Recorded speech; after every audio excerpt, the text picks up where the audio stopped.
Hi, I'm Steve Clemons, and I have a question. The last time Tehran and Washington sat down for talks, the United States launched a war against Iran. Will this time be different? Let's get to the bottom line.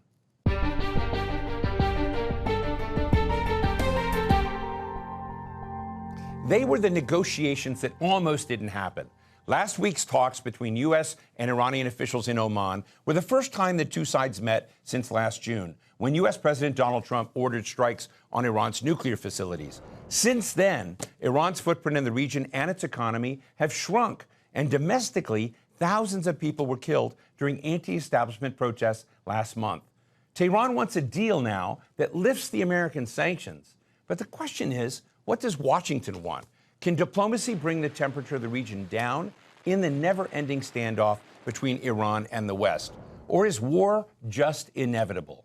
Today, we're talking with Trita Parsi, Executive Vice President of the Quincy Institute for Responsible Statecraft, and he's author of Treacherous Alliance, The Secret Dealings of Israel, Iran, and the United States, and frankly, many other books dealing with this subject. Trita, it's so great to be with you today. Thank you for joining us. Look, you have negotiations that have just started and ended.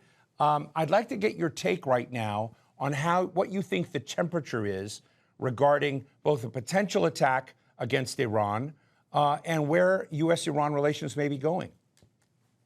Thank you again for having me, Steve. You're right. This is a critical point right now. There's very little to make you optimistic about these talks. You have a situation in which both sides are very, very far away from each other, not only on the substance of some of the key issues, such as on nuclear enrichment, but also they're very far away from each other even on what should be discussed and what should not be on the agenda for these negotiations. Let's listen to a sound clip we have of Secretary of State Marco Rubio talking about the agenda that you've just addressed. I think in order for talks to actually lead to something meaningful, they will have to include certain things. And that includes the range of their ballistic missiles. That includes their sponsorship of terrorist organizations across the region. That includes the nuclear program, and that includes the treatment of their own people. Now, as you just mentioned, this is Secretary of State Marco Rubio saying, here's what we want to discuss. But we know that ballistic missiles and other parts of this were not included in the agenda. And so my question to you, I mean, you talk to people all around this, is there a consensus inside the White House of what they want? I don't think there is. And to be frank with you, this was not on the agenda earlier on. This was only adopted onto the agenda after Israeli Prime Minister Netanyahu came and visited Trump on December 29th. And then for the first time, we started hearing Trump talking about missiles. Now, from the standpoint of the Israeli Prime Minister, yes, they have good reasons to be concerned about the missiles. The missiles inflicted significant damage on Israel during the 12-day war. Part of the reason why the Israelis want the United States to go to war with Iran again is to get rid of these missiles. But from the U.S. standpoint, I think there has to be a realization that the ultimate objective of Netanyahu clearly has been for the last 20 years or so, to get the U.S. into war with Iran. To add these different things onto the agenda is not done simply because he has concerns about the missiles. It's about making sure that if Trump is saying that the nuclear issue is resolved because he obliterated the program, then you need to add another reason as to why the United States should continue to pressure Iran or to go to war with Iran by adding another issue, which is exactly what the missiles are. Doesn't mean that the missiles are not a legitimate concern from the Israeli standpoint, but also from the Iranian standpoint, it's the only deterrence they have left against Israel. Mindful of the fact that Hezbollah has been significantly weakened, mindful of the fact that they no longer have a latent nuclear deterrence against Israel. The only thing they have left is the missiles. The idea that they would give that up and then completely expose themselves to Israeli attacks is quite unrealistic. But if you want something to cause the collapse of talks and making sure that the two sides cannot come to an agreement, throwing the missiles into the mix is probably the smart thing to do. You just talked about Israeli Prime Minister Netanyahu's objectives, 20 years trying to get the United States into a kinetic, hot conflict with Iran. What's been the substantial change in that equation where President Trump now looks like he's back in cahoots with the Israeli Prime Minister, which is so different than what we saw before? I think you're putting your finger on something very, very important, which is that the dynamics have changed to a very large extent based on whether the U.S. is willing to push back against Israel or not. At first, the Israelis did not want to see any negotiations at all between the US and Iran, and they were very upset and worried that Trump was going down the path of negotiations, but then managed to pressure the Trump administration to adopt Israel's red lines, which was no enrichment at the time. And that ensured that talks failed, which was the design of those that inclusion by the Israelis. And it led to a scenario in which Trump essentially said, by having obliterated the program, this issue is off my desk. I don't have to worry about it any longer. And the Israelis then had to essentially push Iran back to Trump's agenda one way or another. And December 29th, Netanyahu comes to Washington, meets with Trump, and gives a message that the Iranian regime is on the verge of collapse. Protests have started. All you need to do is just push it a little bit. You can be the hero that gets rid of this regime. And then suddenly you saw that the United States, that Trump started to talk about the protests, started talking about the missiles, etc. And all of that, I think, is ultimately designed to make sure that talks cannot succeed and that Trump has trapped himself into taking military action by first having accepted the premise of the Israeli position, which is, for instance, adopt zero enrichment or adopt missiles as a demand. Once you have made that concession, then you are on a pathway towards confrontation and you are on a pathway away from successful negotiations. Once again, it seems like the Trump administration has done exactly that mistake. Instead of negotiating this from a standpoint of what is U.S. interests and what is critical for the U.S. to achieve here, rather than what is critical for the Israelis to achieve.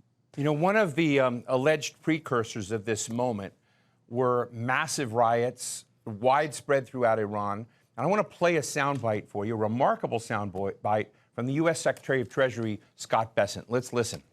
What we have done is created a dollar shortage in the country. At a speech at the Economic Club of New York in March, I outlined the strategy.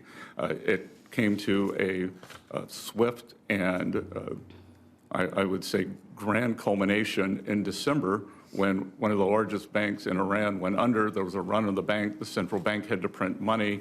The Iranian currency went into free fall. Inflation exploded, and hence we have seen the Iranian people out on the street. It's a remarkable statement because it basically said the United States proactively was in essential financial war with Iran, rolled a bowling ball into the banking system. Inflation took off. You had a crisis.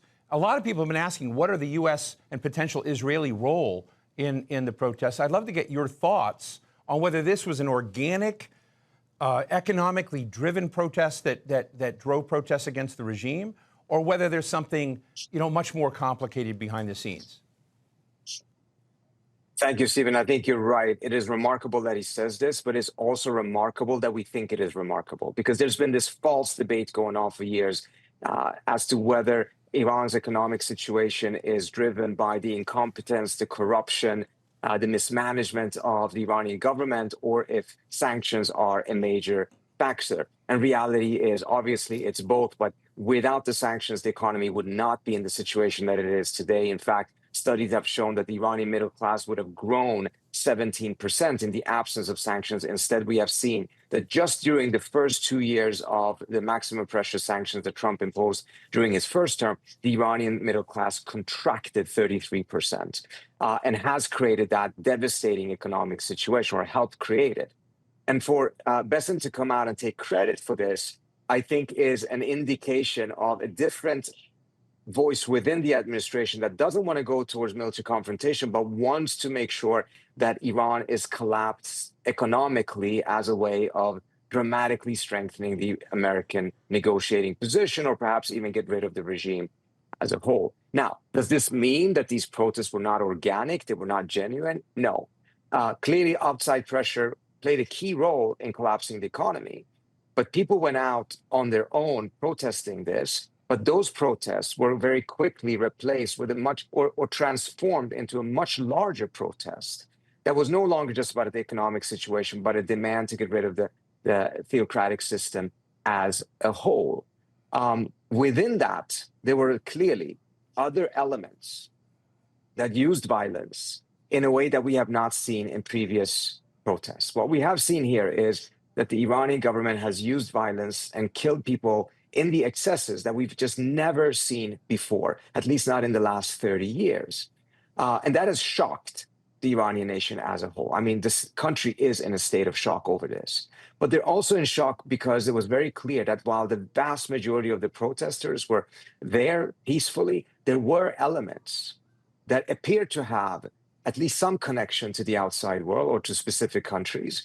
And the Israelis themselves are openly talking about how they train these elements. The former CIA head of Trump, Mike Pompeo, is openly talking about how both the US and Israel helped them. Now, whether that's true or whether that's part of a psychological warfare can be debated, but bottom line is it's difficult to dismiss it when it's openly admitted. But those elements appear to have taken advantage of much larger protests to conduct attacks, killings of the police and others, burning down of banks, burning down of fire stations, etc., in the hope of generating something much, much bigger. Whether that was a regime change, whether that was a violent revolt, or whether to get Trump to come in militarily in their aid, it's unknown at this point. But there was many things that were very different with these protests, both from the side of some elements within the movement, as well as, of course, the conduct of the government that has just killed people in the thousands of ways that we just simply have not seen in Iran before. What is your take on the stability now? I mean, could, in fact, Donald Trump, if he were to take military action, if they were to move forward, would this regime potentially fall, or is that an illusion? I think that by and large, it is an illusion to think that it will fall through pressures of this kind or military action. What we have actually seen in the last month is that the regime has really closed ranks. They may be much further away from Iranian society, but within themselves, they have closed ranks. We have not seen any major defections, for instance. We've only seen 2 mid-ranking diplomats defecting, but no high-ranking people from the IRGC, which is very crucial for any type of an overthrow that would be essential. We've simply not seen it. There's been talks by some exiled oppositions that they have thousands, or actually I think the number is 50,000 people who have defected. Evidence for it remains unseen. So I don't think that the current approach actually generates defections. It tends to generate a closing of the rank, as well as a willingness to use brutality in levels we have not seen before. So I don't think this approach is working. What I find really sad in all of this is that the US sanctions and the Western sanctions have played a critical role in driving the population towards a level of desperation that also has not been seen before, because we're seeing elements, I'm not saying a majority in any way, shape, or form, but we're seeing elements inside Iran actually calling for military intervention in a way that was just simply unheard of. We didn't see this 3 years ago when there were mass protests around Mahsa Amini, for instance. But for the first time, you're hearing it, and you're hearing it loudly. Again, how large that group is unknown at this point. But there's clearly been an effort to break the taboo of calling for military intervention from the outside. But this did not come about by coincidence. This is clearly as a result of the repression of the regime, but also because of the desperation that the combination of Iran's economic mismanagement and the intent of these sanctions have created in the population. If we were in a different reality in which the US had not pulled out of the JCPOA, and economic sanctions had been lifted for 10 years now. The Iranians were living up to the nuclear deal. We know that. We would have a situation now in which instead of having a contracting middle class, the middle class in Iran would have further grown. Its power vis-a-vis the state would have grown. The hardliners who could not say no to the JCPOA, even though they wanted to, but because pressure from society was too strong, would also then have been most likely forced to say yes or acquiesce to other demands by society. So you would have a middle class that would be pushing for political change and political freedoms from a position of strength, rather than what you see now, which is a population demanding change or revolution or even intervention from a position of desperation. So we could have seen a much better outcome that would have seen Iran move in a much better direction had, from the US side, we had not pulled out of this deal and actually pursued something that was good for the US from a non-proliferation standpoint, but also ultimately good for the Iranian people and for the US itself by seeing those changes coming about organically, peacefully, and in a controlled manner rather than what we're seeing right now. And it raises interesting questions of, as we're hyperventilating in many places about what Donald Trump might do and open in Iran, is there a pathway that's sort of Venezuela-like, where Donald Trump gets what he wants, which is some kind of deal with Iran, some sort of win, and that creates something, and I'm just interested in your gut reaction to this, where Donald Trump can call it and get the deal that he has, and then begin lifting economic sanctions, getting rid of Iran's nuclear aspirations, et cetera. I'd just like to get your sense of whether Donald Trump light, when it comes to this, is a pathway that might be realistic. Well, if it is the pursuit of the Venezuelan model, then I think there's several different factors that makes this much, much more difficult. First of all, it's important to note that in the case of Venezuela, the Trump administration was negotiating directly with specific individuals within Maduro's government, and on a few occasions even talking directly to Maduro. This enabled an assessment on the U.S. side of, what the pathways could be that could work if they wanted to opt for someone from within the system. Who would that person be? Could that person really do this successfully? To the best of my knowledge, there has been no such conversations between the United States and Iran to the level in which the U.S. could even make such assessment. I know that there's been efforts by the U.S. government to assess who in the system could potentially take over in case the supreme leader were to step aside, or in the case of the supreme leader dying a natural death, for instance. But that's very different from what you have right now. Moreover, if the effort was to do some sort of a military, very quick operation, I mean, Venezuela and Iran are very different stories. Just the fact that Caracas is on the coast, whereas Tehran is several hours from the coast, the logistical difficulties of doing something like that, particularly if you don't have a partner within the system, which I don't think the U.S. has at this point, just makes the Venezuela operation, at least those aspects of it, non-starters. But to the point in which the administration could make a deal with the system and be able to achieve what it wants, and then be able to declare victory and lift sanctions, that's always been on the table. That could have happened back in June. What didn't happen was that Trump didn't stick to his original red lines. Instead, he adopted the Israeli red lines, and that ensured that the negotiations collapsed. So in these talks right now, if we see a continuation of the pursuit of Israeli red lines, then yes, I suspect that those talks will collapse fairly shortly. But if it goes back to just what Trump tweeted a couple of days ago, that his only red line is no nuclear weapons, that is absolutely achievable. Let me ask you this question about Israel and Iran. I mean, if you're honest, Israel has been extremely successful in pushing back Iran's proxies, decimating Hezbollah, with a fascinating intelligence operation. Now, of course, we know decimating Hamas, taking action with the Houthis, et cetera. But what also very interesting, assassinations inside Tehran of key players. And it kind of leaves this impression that Tehran may be a kind of paper tiger, in a sense, of unable to take care and secure its own interests, as many feared it would. So is it wrong of Israeli Prime Minister Netanyahu to think that this isn't a rich and ripe moment to push Iran forward, because it has been so weak on so many other fronts? I think there's part of what you said that I think is absolutely correct. Iran has been very passive. They pursued a strategy called strategic patience, in which they absorbed a lot of hits, thinking that long game would be a more successful approach. But a long game still requires you to have a short game, and they didn't. And as a result, many of these different organizations that are allied and supported by Iran have more or less been defeated and are no longer part of an effective deterrence for the Iranians. However, the 12-day war is a completely different story. And if that war had been successful in the same manner that these other operations had been successful, then Israel would be attacking Iran itself. It's not. It's coming to the United States and is begging the U.S. to do it, precisely because Israel cannot. Israel took huge hits in the 12-day war. They do not have sufficient air defense systems to be able to protect themselves against Iran's missiles. So as a result, Benjamin Netanyahu was coming back to Washington and begging the U.S. to essentially do the dirty work for Israel. So while Israel has been absolutely successful against many of these other organizations, that is not the track record that it had with Iran. It's definitely managed to hurt Iran in tremendous ways. The intelligence penetration, of course, is a huge embarrassment to the Iranian government.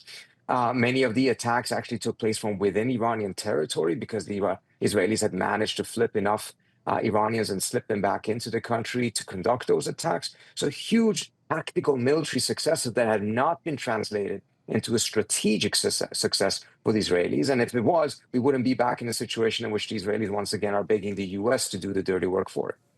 Trita, are we at a situation where there's a lot of sound and fury in this moment, but it's really not going to lead to anything? Is this an if we're going to attack Iran, or a eventually or when we're going to attack Iran?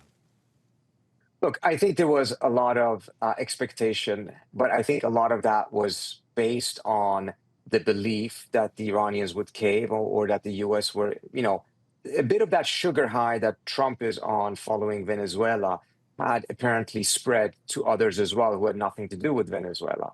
Reality is that Trump already had planned an attack all 3 weeks ago. But what appears to have happened is that he wanted the Iranians to accept a strike on their soil that would probably damage some significant facilities. And in response, the Iranians would only do a symbolic retaliation against some American base that would already have been emptied out. The Iranians declined that and said, if you attack, you will have full-scale war. Then Trump amassed all of these naval assets there to show the Iranians that he's actually very serious and he's willing to go to war. But in the pre-negotiations, even then it was clear the Iranians were not budging, and even said, if you want to go to war, then go to war. But we're not going to have the talks in Istanbul. We're going to have the talks in Muscat. I think it goes back to the reality, though, that there has been a significant shift in the thinking on the Iranian side, in which they think there is a false perception in Washington that Iran is much weaker than it is. If you negotiate under these circumstances, it will have these excessive demands coming from the Trump administration. And as a result, there may be a need for a limited in time span, military confrontation before both sides have a more realistic assessment of what their strengths and weaknesses are. I think that is an extremely dangerous gamble by the Iranians, but one I think they're actually committed to. And that's part of the reason why they haven't backed down and are standing firm, but in an extremely risky way, to essentially say that, all of this amassment of U.S. assets will inflict significant damage on Iran, but will also make the U.S. very vulnerable for retaliations that will be very costly to Trump. And they're calculating all of this based on the idea that Trump will never accept a long war, that he will withdraw from it quickly because he can't afford it politically and he doesn't like it. But again, these are massive, massive assumptions. They may be proven true, but it's extremely risky. I would personally strongly advise against it because I think there's a much better path here. And that path is for the Iranians to do something that they have refused to do so far, which is just talk directly to Trump. They've refused to engage the president directly.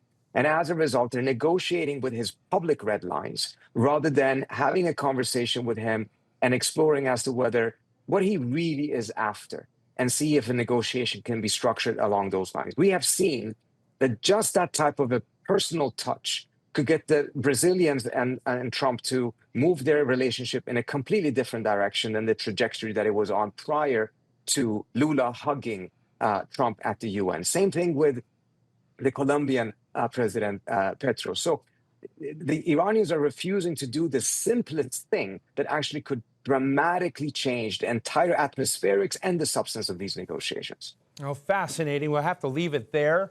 Trita Parsi, Executive Vice President of the Quincy Institute for Responsible Statecraft, thanks so much for joining us today. Thank you.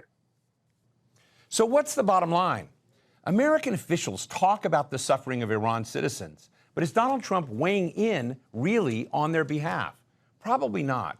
A new war against Iran is not about helping the Iranian people become more free, nor is it about regime change. It would be because of Israel's 20-year quest to get America in a direct military conflict with Iran. Many U.S. presidents have gotten up to the line of whether Iran should be bombed or whether to try other options, like talking. Trump is exactly the same point where Obama was more than 10 years ago. And now he also wants negotiations on Iran's nuclear program after having torn up the deal made by Obama. Iran is much weaker now, and it may find a way to reach an agreement with Trump. Otherwise, we could see another version of a 12-day war, a lot of sound and fury, ultimately signifying nothing. And that's the bottom line.